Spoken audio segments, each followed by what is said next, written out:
നമസ്കാരം. കേരളത്തിൽ പ്രത്യേകിച്ച് മലബാറിൽ മുസ്ലിം സമുദായങ്ങൾക്കിടയിൽ ഇന്ത്യൻ നാഷണൽ കോൺഗ്രസിൻ്റെ സ്വാധീനം വർദ്ധിപ്പിക്കുക എന്നുള്ള ഒരു വലിയ ലക്ഷ്യത്തിലേക്ക് കോൺഗ്രസ് കടക്കുന്നു എന്നുള്ള തരത്തിൽ വാർത്തകളെല്ലാം ഇന്നലെല്ലാം നമ്മൾ കണ്ടതാണ്.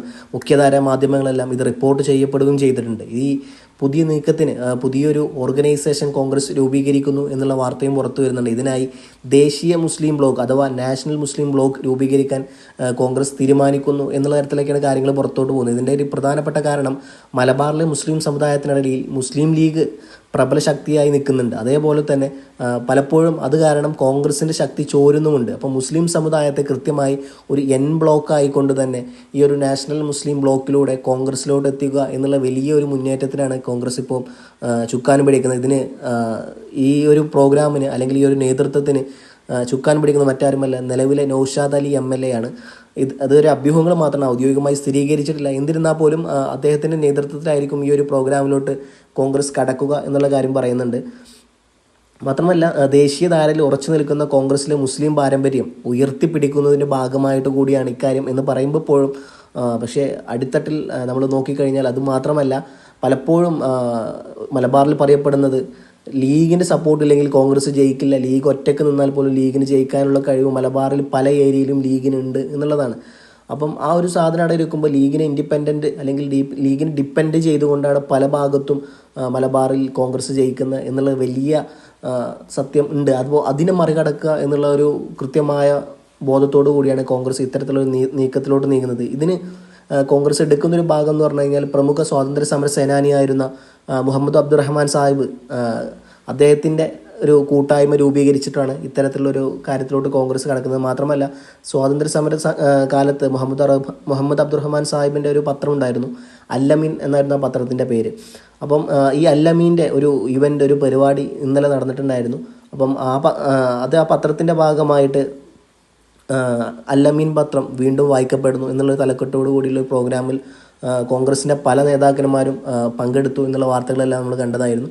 മാത്രമല്ല, ഇതിന് ചുക്കാൻ പിടിക്കുന്നത് മറ്റാരുമല്ല, ഈ പറഞ്ഞ പോലെ നൗഷാദ് അലി MLA ആണ് മുമ്പിൽ നിൽക്കുന്നത് എന്നുള്ള കാര്യങ്ങൾ പുറത്തോട്ട് വരുന്നുണ്ട്. മാത്രമല്ല, പിന്നറയിൽ അതുപോലെ തന്നെ ഇതിന് പിൻബലം കൊടുത്തുകൊണ്ട് MK രാഘവൻ MP, അതുപോലെ തന്നെ KKN കുറുപ്പ് പ്രമുഖ ചരിത്രകാരനാണ്. അതുമാത്രമല്ല, KK കൊച്ചു മുഹമ്മദ്, എൻ ചേക്കുട്ടി പോലത്തെ പല നേതാക്കന്മാരും ഇതിന് പിന്നിൽ അണിനിരക്കുന്നു എന്നുള്ള കാര്യങ്ങളൊക്കെ വരുന്നുണ്ട്. ഇവരെല്ലാം ആ പ്രോഗ്രാമിൽ പങ്കെടുത്താണ്. പക്ഷേ കൃത്യമായി കോൺഗ്രസ് MPയും കോൺഗ്രസ് MLA-മാരെല്ലാം അവിടെ നിൽക്കുന്നത് ആ ഒരു നേതൃത്വത്തിലോട്ട് അല്ലെങ്കിൽ ആ ഒരു മുന്നണി ഉണ്ടാക്കാൻ വേണ്ടി കോൺഗ്രസ് കടക്കുന്നു എന്നുള്ള കാര്യമാണ് ഇപ്പോൾ പുറത്തോട്ട് വരുന്നത്. ഇപ്പോൾ നമ്മളൊരു ഇതിൻ്റെ ഒരു ചരിത്രം നോക്കുകയാണെങ്കിൽ മലബാറിൽ ഏറെക്കുറെ ഏകദേശത്തോളം ഒരു 73 നിയമസഭാ മണ്ഡലങ്ങളാണ് വരുന്നത്. 2026 ഏകദേശം ലീഗിന് അല്ലെങ്കിൽ UDF-ന് കൃത്യമായ ഒരു സ്വാധീനം ചെലുത്താൻ സാധിച്ചു എന്നുള്ള സത്യമാണ്.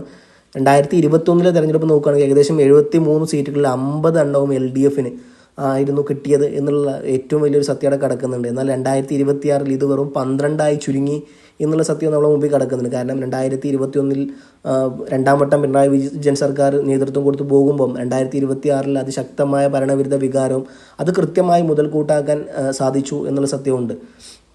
ഇപ്പോൾ ലീഗിൻ്റെ കാര്യം വരികയാണെങ്കിൽ സംസ്ഥാനത്താകെ 22 സീറ്റുകളാണ് ലീഗിന് കിട്ടിയിട്ടുള്ളത്. ഏകദേശം 11% വോട്ട് ഷെയർ ലീഗിനുണ്ട്. ലീഗിൻ്റെ സ്ട്രൈക്ക് റേറ്റ് എന്ന് പറഞ്ഞാൽ തന്നെ 93% മുകളിലോട്ട് എത്തിയിരിക്കുന്നു എന്നുള്ളത്. കാരണം ആകെ മത്സരിക്കുന്ന 27 സീറ്റിൽ ഏകദേശം 22 സീറ്റുകൾ ലീഗിന് പിടിച്ചടക്കാൻ പറ്റുന്നു എന്നുള്ളതാണ്. മാത്രമല്ല, മലപ്പുറം ജില്ല 2021 താനൂർ, നിലമ്പൂർ ഉൾപ്പെടെ 4 സീറ്റുകൾ LDF നേടിയിരുന്നു. പക്ഷേ 2026 എത്തുമ്പോൾ മലപ്പുറം ജില്ലയിൽ മുഴുവൻ സീറ്റുകളും ലീഗും UDF-ഉം പൂർണ്ണമായി തൂത്തുവാരുന്ന ഒരു പ്രക്രിയയാണ് കണ്ടത്.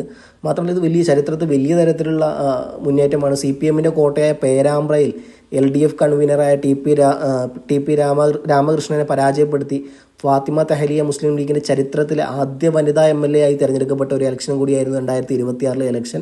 മാത്രമല്ല, ഇനി കോൺഗ്രസിൻ്റെ കാര്യത്തിലോട്ട് വരുമ്പോൾ മൊത്തം ഈ ഒരു 2026 നിയമസഭാ ഇലക്ഷനിൽ 63 സീറ്റുകൾ, അതായത് 28.79% വോട്ട് ഷെയറാണ് കോൺഗ്രസ്സിന് കിട്ടിയത്.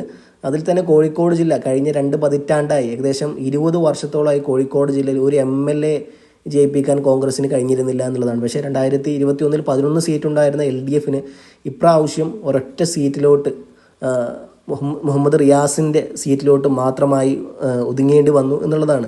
അപ്പോൾ ചരിത്രത്തിൽ 20 വർഷത്തിൻ്റെ വലിയൊരു കാലയളവിന് ശേഷം അല്ലെങ്കിൽ ഇടവേളയ്ക്ക് ശേഷമാണ് കോൺഗ്രസിനവിടെ MLA മാരെ കിട്ടുന്നത് എന്നുള്ളത്. പിന്നല്ല പാലക്കാടും വയനാടും വരുമ്പോൾ നമുക്കറിയാം, പാലക്കാട് മുഴുവനായിട്ടും മലബാറിൻ്റെ ഏരിയയിൽ പെടില്ല എന്നുണ്ടെങ്കിൽ പോലും മലപ്പുറത്തോട് അല്ലെങ്കിൽ പെരിന്തൽമണ്ണയോട് അടുത്ത് കിടക്കുന്ന മണ്ണാർക്കാട് നിയോജക മണ്ഡലം, പിന്നെ ഷൊർണൂറിൻ്റെ കുറച്ച് ഭാഗങ്ങൾ, പട്ടാമ്പിയുടെ കുറച്ച് ഭാഗങ്ങളെല്ലാം മലബാറിൽ പെടുന്നതാണ്. അപ്പം മലബാറിലേക്ക് കുറച്ച് സീറ്റുകളും, പിന്നെ മലപ്പുറം മുഴുവനായിട്ട് വയനാട് മുഴുവനായിട്ട് വാരി കോഴിക്കോട് വരുമ്പം ഒരു സീറ്റ് ഒഴികെ ബാക്കിയെല്ലാം കോഴിക്കോട് കിട്ടി എന്നുള്ള സത്യാവസ്ഥ ഉണ്ട്. ഇനി CPM നേരിട്ട ഒരു തിരിച്ചടി എന്ന് പറഞ്ഞാൽ മൊത്തം സംസ്ഥാനത്ത് LDF 35 സീറ്റുകളാണുള്ളത്. ചുരുങ്ങിയത് ഈ പറഞ്ഞ പോലെ ഒരു 26 സീറ്റുകൾ, അതായത് 26 സീറ്റാണ് മൊത്തം CPM അതിൽ തന്നെ ഒരു 21.77% CPM വോട്ട് ഷെയർ എന്ന് പറയുന്നത്. പിന്നെ കണ്ണൂരിലെ പല പാർട്ടി ഗ്രാമങ്ങളും ഇതോടുകൂടി തകർന്ന് തരിപ്പണമാകുന്ന ഒരു പ്രക്രിയയും നമ്മളെല്ലാം കണ്ടതായിരുന്നു. CPM ഏറ്റവും വലിയ ശക്തി കേന്ദ്രമായ കണ്ണൂരിലെ 11 മണ്ഡലങ്ങളിൽ 6 എണ്ണവും UDF പിടിച്ചെടുത്തു എന്നുള്ളതാണ്.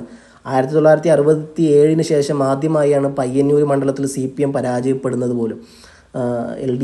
UDF സ്വതന്ത്ര സ്ഥാനാർത്ഥി V കുഞ്ഞികൃഷ്ണൻ 7000-ൽ പരം വോട്ടുകൾക്കാണ് അവിടെ വിജയിച്ചത്. മാത്രമല്ല, ഇനി തൊട്ടപ്പുറത്തെ മണ്ഡലമായ കാസർഗോഡിലോട്ട് വരുമ്പം കാസർഗോഡ് ഈ പറഞ്ഞ പോലെ 5 സീറ്റുകളിൽ 4 എണ്ണം UDF ഇപ്രാവശ്യം നേടി. കാഞ്ഞങ്ങാട് മാത്രമാണ് ഇപ്രാവശ്യം LDF നിലനിർത്താനായത് എന്നുള്ള സത്യാവസ്ഥ ഉണ്ട്. അപ്പം മൊത്തം കാര്യങ്ങൾ എടുത്തു വരുമ്പം കൃത്യമായി കണക്ക് കൂട്ടിക്കൊണ്ട് തന്നെ ലീഗിൻ്റെ അപ്രമാദിത്വം അവസാനിപ്പിക്കുക, അല്ലെങ്കിൽ ലീഗിനെ കിടപിടിക്കുന്ന രീതിയിലോട്ട് സംഘടനാ സമ്പ്രദായത്തോട്ട് സംഘടനാ സെറ്റിങ്സിനെ കോൺഗ്രസ് കൊണ്ടുവരാൻ ശ്രമിക്കുന്നു എന്നുള്ള തരത്തിലുള്ള വാർത്തകളാണ് ഇപ്പോൾ പുറത്തു വരുന്നത്. കാരണം കോൺഗ്രസിനെ സംബന്ധിച്ചിടത്തോളം എല്ലാ കാലവും ഈ പറഞ്ഞ പോലെ ഇപ്രാവശ്യം തന്നെ ഏറ്റവും വലിയ ഒരു വാർത്തകൾ അല്ലെങ്കിൽ കിംവദന്തി എന്ന് പറഞ്ഞത് ഇപ്രാവശ്യം UDF തോറ്റു കഴിഞ്ഞാൽ ലീഗ് മുന്നണി വിടും എന്നുള്ളത്. അതൊരു പരിധിവരെ സത്യമായിരുന്നു. ലീഗിനുള്ളിൽ പലതരത്തിലുള്ള മുറുമുറുപ്പുകളുണ്ടായിരുന്നു.